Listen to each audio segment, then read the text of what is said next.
risen. He is ascended. Napanilangit. And number 5, Jesus is coming again. Isto ti tinapit ni Jesus. Isto ti Bible. Yun din ba ang pinanampalatayahan mo? Palakpakan niya.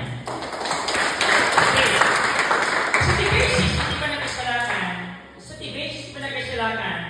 Kaya, agad po iti, aman, tilis focus. Dito iti mangibaga. So, naisalakan ka na saan?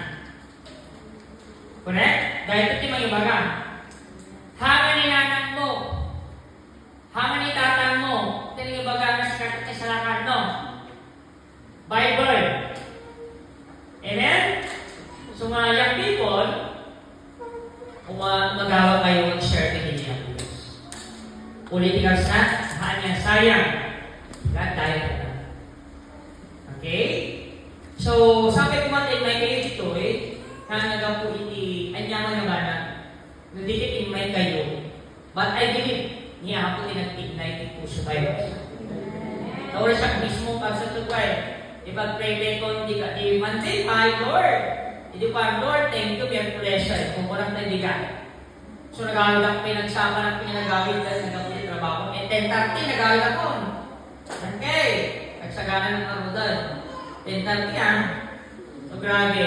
Maybe mag-aaral, nabigat yan ng maybe. Pero God is the best for it. Tama? Okay. So, tuloy po natin. Tuloy po natin.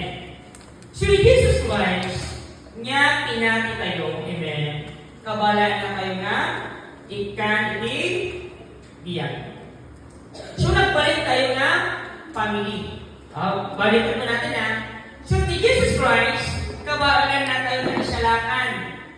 Manipod kayo, pierno. Okay? Praise God. Number 2, kabalaan na tayo baliwan. Ikato naman, di mana, di kaya natigbalbaliw? Ano di kaya kubalbaliwan niya ako, Diyos? Ikararap ko tanda Amen? Di kaya tinako ikatay niya ako sa tabiag mo.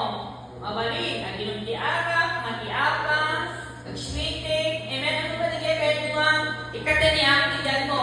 Ag-sigarilyo, amen? Ag-shouty-dappers, amen? And po ba? Agulfod. Amen. Kabalan na kabalbaliwan niya. Like me, kapatid. Amen? And po ba? Okay. So, praise God. Ni Jesus Christ yung pinati tayo. At dati kapangyarihan na niya to cleanse our